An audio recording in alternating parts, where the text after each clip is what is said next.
जय साई राम। आप सभी साई भक्तों को बहुत सुंदर लीला सुना रही हूँ, मगर शॉर्ट में सुना रही हूँ। क्या हुआ ना कि ये जो साई डिवोटी हैं, इनकी सिस्टर की एंगेजमेंट थी।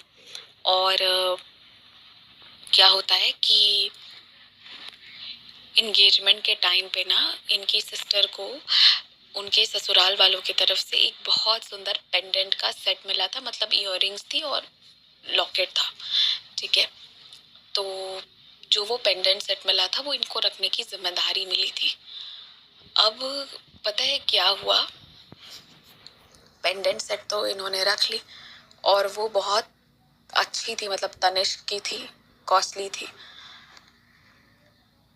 अब क्या होता है कि वो पेंडेंट सेट इन्होंने रखा तो, मगर उस एंगेजमेंट के बाद इन्होंने कहाँ रखा, किसने उठाया, किसने चोरी करी, इसका इन्हें नहीं पता। बहुत खोजा इन्होंने, अकेले चुपचाप परेशान हुए। और वो ना इनके बहन के हस्बैंड ने खुद पसंद करा था, तो वो चाहते थे कि ये पहने, और वो गुम हो जाती है। ठीक है, इन्हें नहीं पता कि किसने गुम करा, मगर गुम हो गई। अब क्या होता है ना कि जब सारा सब कुछ सेटल हुआ तो इनकी बहन ने कहा कि जो पेंडेंट मैंने तुम्हें दिया था वो निकाल देना, ताकि ना मैं वो पहन सकूं, पहन के इनको फोटो दिखा सकूं। इन्होंने कहा ठीक है। अब ये बहुत परेशान थे, बहुत ज्यादा। इन्होंने एक दिन, 2 दिन टाला। एक दिन इनकी बहन ने डांट दिया कि रोज कह रही हो निकाल दो, तो ये ना और डबल डांट दिए कि दिख नहीं रहा है, मैं बहुत बिजी हूँ, 2-4 दिन टाइम दो, भी सब कुछ बिखरा हुआ है। अभी अंदर अंदर रोए जाए। अब उस पेंडेंट सेट की फोटो के लिए ये फोटोग्राफर के पास गए। इन्होंने ना सारे, मतलब वो पिक्चर्स जो हैं उसमें देखे, मगर उसका फोटो ही कहीं नहीं। तो ये दिए तो क्या दे, दिलवाए तो कहाँ से दिलवाए। ठीक है, हाँ, पर इनकी आंखों में इन्हें याद था। अब जब ये क्या होता है कि ये ना सोचे कि अब मैं क्या करूं, तो जिस दिन ये शाम में मार्केट से वापस आ रहे थे ना, इन्हें एक श्रृंगार का शॉप था, कॉस्मेटिक्स थी वहां पे। उन्हें ना सेम उस तरह की डिजाइन वाली एक ज्वेलरी दिख गई, पेंडेंट सेट दिख गया।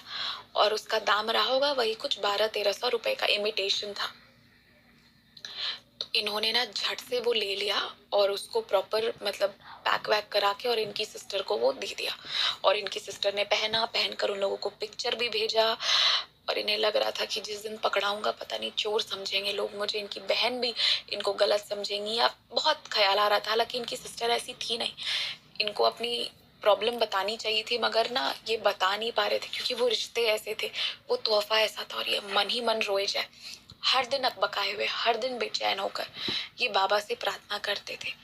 ठीक है, मीनवाइल ये सोच चुके थे कि अब मैं वो बनवा दूंगा। तो जो इन्होंने ला कर दिया था ना अपनी बहन को, उसकी डिजाइन की ऑर्डर जो है इन्होंने एक ज्वेलर को दे भी दी थी कि आप ना ऐसा एग्जैक्ट बना दो। और उन्होंने कहा कि महीना भर तो लग जाएगा। इन्होंने कहा कुछ भी करो मगर इसे जल्द से जल्द बनाओ। और वो ऑर्डर दिला गया था। अब ये ना बहुत परेशान होते जाए, सारा सब कुछ ये कर रहे थे पर आधे मन से कर रहे थे। एक दिन ना इन्होंने बाबा से कहा कि बाबा, ऐसी क्या परीक्षा लेते हो कि अभी घर पे इतना रौनक है, माहौल है अच्छा, पर मैं कोई भी चीज ना आधे मन से करता हूँ, थोड़ी देर प्रेम से करता हूँ, फिर वही डर मुझे सताता है। जिस दिन इन लोगों को पता चलेगा ये गोल्ड नहीं है, मुझे चोर समझेंगे।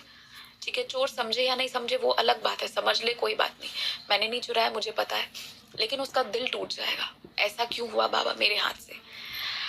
और महीना भर, मतलब कुछ दिन ऐसा ही चला। उसके बाद क्या होता है ना, देखिए बाबा की कैसी लीला होती है। एक शाम इनके सिस्टर के फोन में कॉल आता है, होटल से कॉल आता है, और इनके हाथ में था। इन्होंने उठा दिया वो फोन।